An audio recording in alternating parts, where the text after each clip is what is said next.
안녕하세요. 저는 올해 48살이고 친정 부모님이 하시던 돼지갈비집을 지금은 제가 도맡아 운영하고 있습니다. 하루는 아침에 갈비집에 나가기 전 빨래를 돌려서 널어놓고 가려고 하는데 남편 바지 주머니에 뭉쳐져 있는 뭐가 들어있었습니다. 그래서 저는 남편이 또 휴지를 주머니에 넣고 안 뺐나 싶어 주머니에 든 것을 빼보니 그것은 휴지가 아니라 생전 처음 보는 남자 속옷이었습니다. 티자 모양으로 된 보기만 해도 망측스러운 그런 속옷이었지요. 저는 그런 속옷은 평생 사본 적도 구경한 적도 없는데 그런 이상한 속옷이 남편 바지 주머니에서 나오니 기가 막히더라고요. 그런 것이 바지 주머니에 들어있었다는 것은 남편이 나 몰래 넣어뒀다가 깜빡하고 그대로 둔 모양인데 그 상황은 아무리 좋게 생각해도 내가 안 보는 다른 곳에서 입었다고밖에 생각이 들지 않았습니다.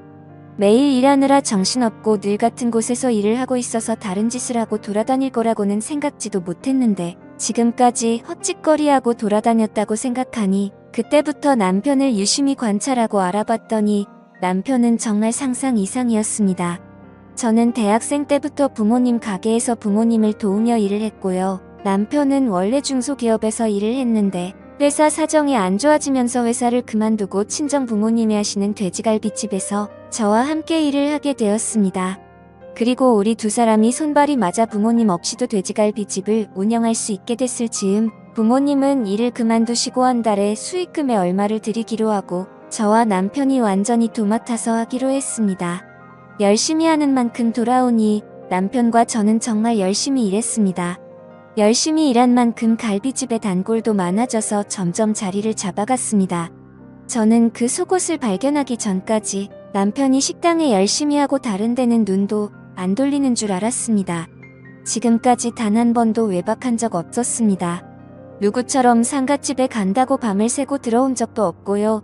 다른 사람처럼 출장을 가야 하는 직장이 있는 것도 아니, 저는 그냥 믿었습니다. 남편이 자리를 비우는 시간이라고 해봐야 손님이 뜸한 시간 사우나 하러 간다고 나갔다 오는 것이 전부였는데 그것도 3시간을 넘기지 않으니 손님 없을 때는 돈까지 쥐어줘 가면서 몸 풀고 오라고 했지요. 그런데 남편 바지에서 그런 게 나온 걸 보니 지금까지 다니던 곳이 사우나가 아닌 모양이었습니다. 바지 안에 둘둘 말린 속옷을 발견한 후에 저는 남편 카드 내역과 전화기를 확인했습니다. 카드 내역에는 별다른 것을 확인 못했습니다. 늘 현금 결제하는 모양이었습니다. 전화기 열어봤지요.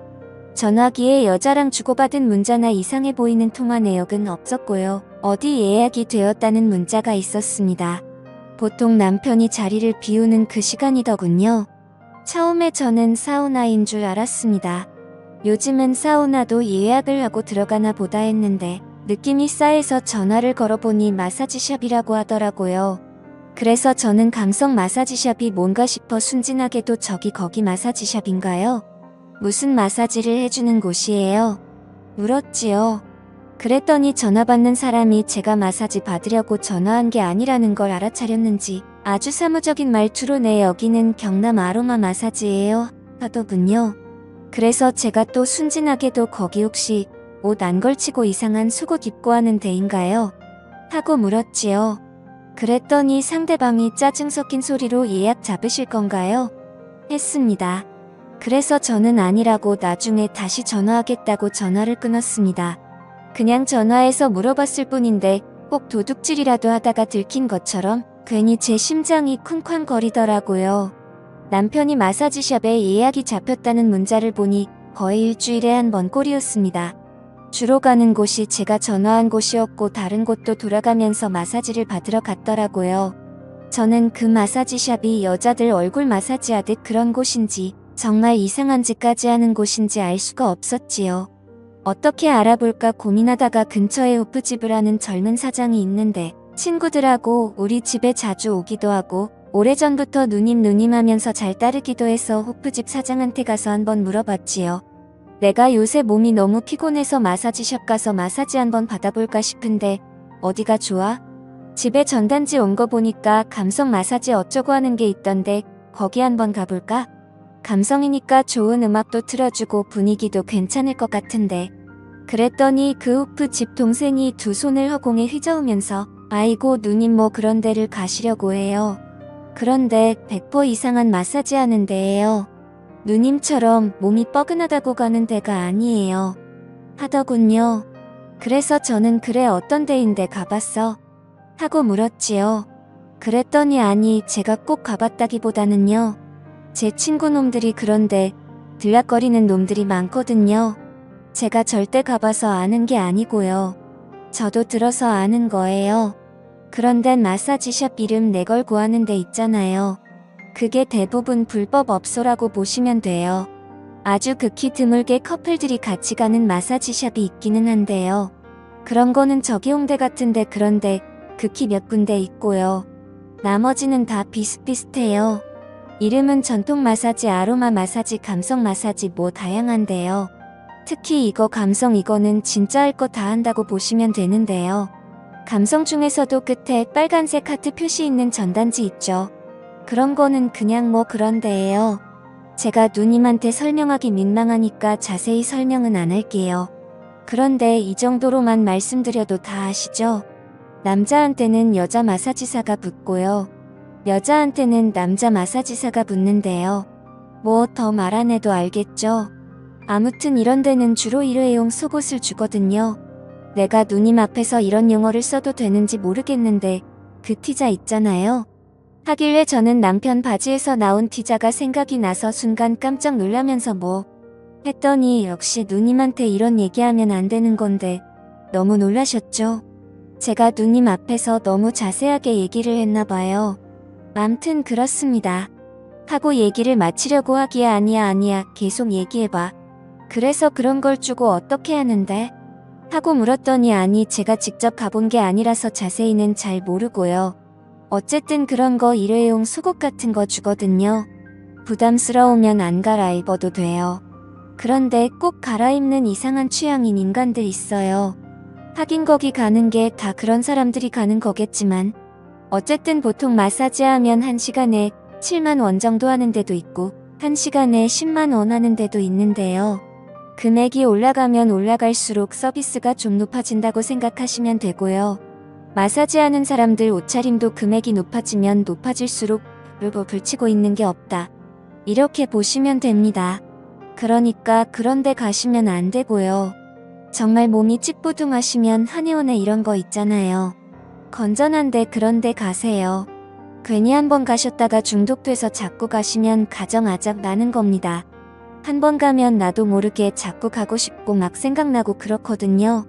아 물론 제가 가봐서 그렇다는 것은 아닙니다. 다 들은 겁니다. 절대 직접 가본 게 아니고요. 그러니까 저를 이상한 놈으로 취급하시면 안 됩니다, 누님.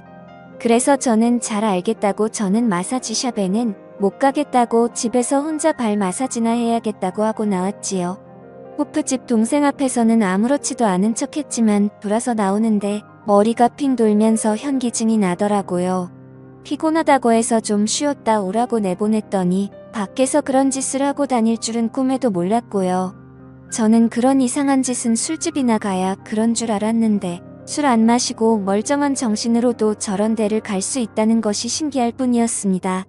그런데 뭔가 좀 이상하다는 생각이 들었습니다. 남편은 거의 매일 바람 좀 쐬고 오겠다며 점심시간이 끝나고 난 뒤 밖에 나갔다 오는데 마사지샵에 가는 건 일주일에 한 번 정도였습니다.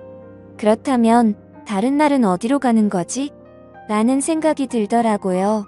이 인간이 도대체 무슨 짓거리를 하고 돌아다니는지는 눈으로 직접 봐야겠다 싶더라고요. 직접 미행할 수 있는 여건은 안 되고 해서 저는 심부름센터라도 연락을 해봐야 하나 어쩌나 하고 있다가 길 건너의 커피숍에 바리스타로 일하는 사람이 남편이 바람이 나서 헤어졌다는 소리를 들어서 저는 그 동생한테 찾아가서 좀 알아봤지요. 그래서 그 동생한테는 솔직하게 얘기했지요. 남편이 요새 좀 이상한 것 같다고 매일 나가면 2시간씩 자리를 비우는데 그냥 바람 쐬러 가는 것 같지 않다고 하니 사장님 그게 100% 바람이에요. 하더군요. 사장님 남자들은요 밖에 여자 없으면 절대로 그렇게 부지런 떨면서 안 나갑니다. 무슨 목적이 있으니까 나가는 거예요. 제가 이혼한 그 새끼도 그랬어요. 제가 만났을 때는 주말에는 소파에 드러누워서 하루 종일 리모컨만 돌리고 있더니 바람이 나니까 주말에도 새벽같이 일어나서 기어나가더라고요. 그리고 더럽게 안 씻던 인간이 얼마나 자주 씻어대는지요. 피부 벗겨지는 줄 알았잖아요. 밖으로 자꾸 나가고 깔끔 떨고 하는 데는 다 그만한 이유가 있는 거예요. 사장님 남편도 자꾸 밖으로 싸돌아다니는 거 보니 죄송해요. 바람난 것들은 다 똑같은 것들이라서 저도 모르게 말이 막 나왔어요. 어쨌든 사장님 남편도 제가 보기에는 바람났어요. 어떤 년인지 때려잡으세요 하더군요. 그래서 제가 내 눈으로 확인을 해보고 싶은데 내가 식당을 비우기가 좀 그래서 미행할 수가 없는데 무슨 좋은 방법 있냐고 물었죠. 그랬더니 바리스타 동생이 하는 말이 아휴 사장님, 지금이 무슨 70년대예요? 바람난 거 잡으러 미행하러 다니게요. 휴대폰에 어플만 깔면 다 들리고 다 보이는데 뭐하러 그런 고생을 해요? 뭘 하고 싶으세요? 어디 가는지 위치 추적을 하고 싶으세요? 아니면 통화 내용을 듣고 싶으세요? 두 개 다 하고 싶으세요? 그러면 두 개 다 깔아드릴게요. 위치 추적해서 어디서 어디로 이동하는지 실시간으로 확인할 수 있는 거 하고 어플 깔아서 전화통화 문자 내용 바로바로 확인할 수 있게 해드릴게요. 분명히 여자 있어요. 잡아서 머리채 한번 뜯어버리세요. 그리고 증거 잡아서 소송해버리세요. 제가 잡아 족치니 여자는 워낙 독종이라 제가 소송한다고 해도 눈도 깜짝 안 했는데요. 대부분 소송한다고 하면 벌벌 떨거든요. 특히 남편 있는 것들이 남의 남자하고 바람이 나면 남편 귀에 들어갈까? 애들 귀에 들어갈까 싶어서 바짝 주니까 어떤 년인지 잡아서 족치세요. 증거 다 모일 때까지는 절대 아는 척 마시고요. 잘못 내색하면 쉽게 증거 모을 수 있는 게 완전히 다 막히는 수가 있거든요. 그러니까 남편한테도 평소 하던 대로 하시고요. 조용히 증거만 모으세요. 그리고 제가 얘기를 듣다 보니 촉이 와서 그러는 건데요. 하루에 2시간 정도 비운다고 하셨죠? 그러면 99% 이 근처 사는 년일 수도 있어요. 엄청 가까이 살고 사장님도 아는 사람일 수 있으니까 어떤 경우에도 너무 충격받지 마시고 마음 단단히 잡고 계세요. 주로 자주 만나고 잘 아는 것들이 바람나더라고요.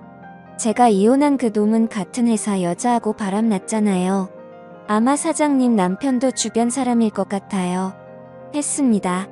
그 외에도 바리스타 하는 동생이 자기가 경험한 얘기와 함께 남편하고 바람난 여자를 만나면 어떻게 해야 하는지 등등 여러 가지 얘기를 해주더라고요. 그래서 저는 바리스타 동생이 가르쳐준 대로 집 컴퓨터에 로그인되어 있는 컴퓨터 계정으로 들어가서 위치 추적 내 전화기 찾기 설정해 놓았고요. 실시간 전화통화 내용 문자 내용 확인할 수 있는 앱도 남편 전화기에 깔아두었습니다. 그렇게 일주일 바짝 신경을 곤두세우고 알아본 결과 남편은 일주일에 한 번은 변태 마사지를 하러 갔고 나머지는 웬 여자와 연락을 주고받았는데 연락을 주고받은 여자가 한 명이 아니라 2명이더군요. 하나는 근처 꽃집 하면서 혼자 사는 여자고요. 한 사람은 화장품 가게 하는 나이 많은 여자였습니다. 2사람 다 제가 아는 사람이고요. 얘기 주고받는 걸 보니 이 세 인간 모두 제정신이 아닌 것 같았습니다.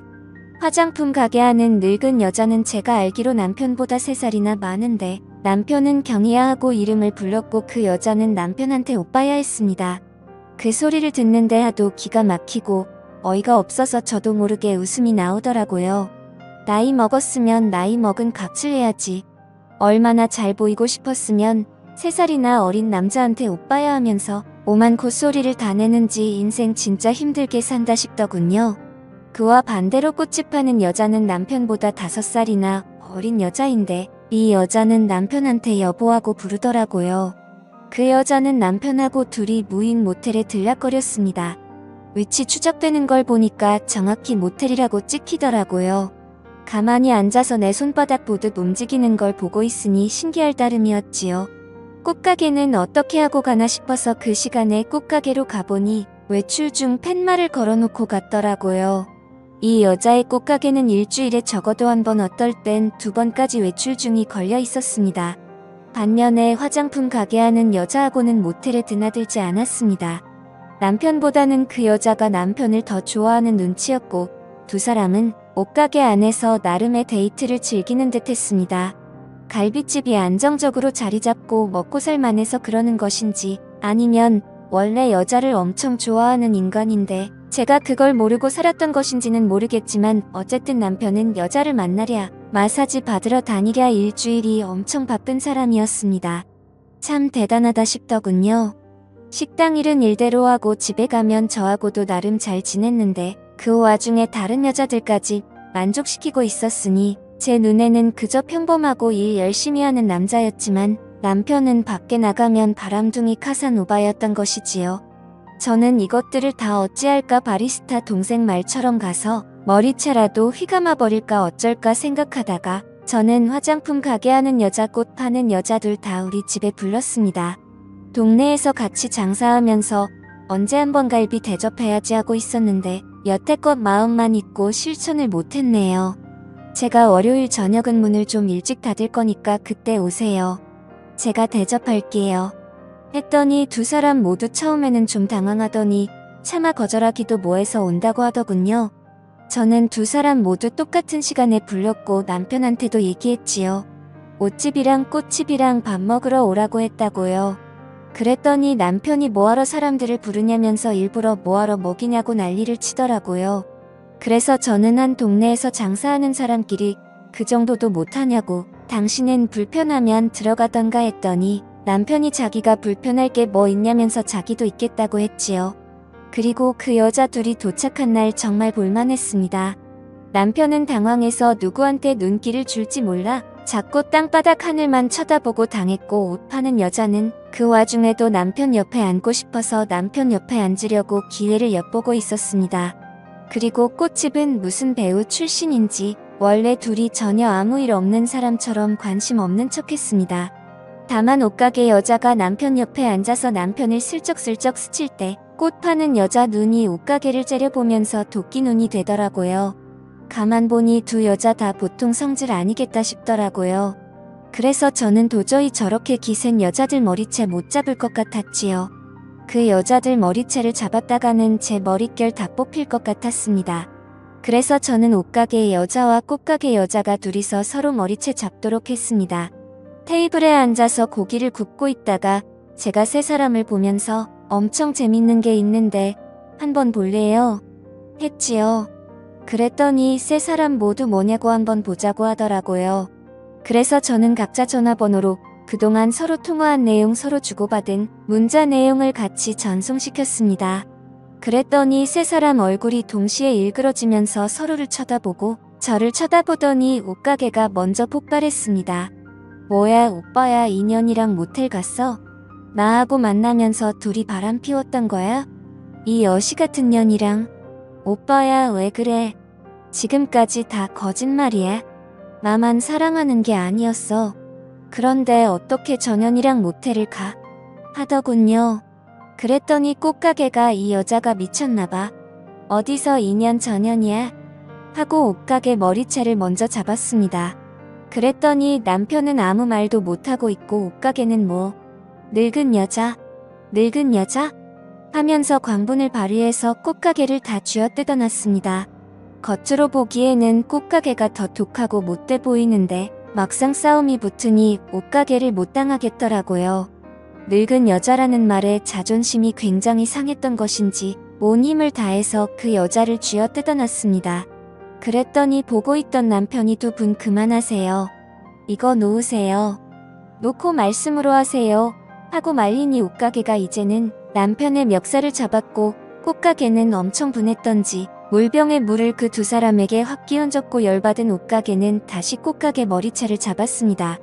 그야말로 난리도 도통 난리가 아니었지요.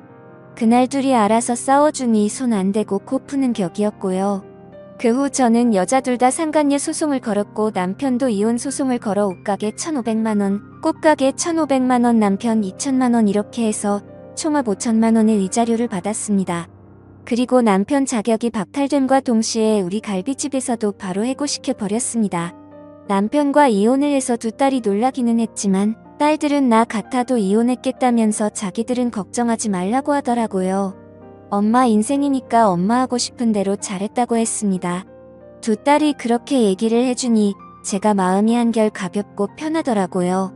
결혼해서 끝까지 잘 살면 제일 좋겠지만 아무리 생각해봐도 구제할 수 있는 인간이 있고 도저히 구제불능인 인간이 있더라고요. 100번 1000번 생각해도 구제불능인 남편과 헤어진 것은 100번 1000번 잘했네요. 저는 고등학생, 대학생 두 딸 끝까지 잘 뒷바라지하면서 제 인생 살아보겠습니다.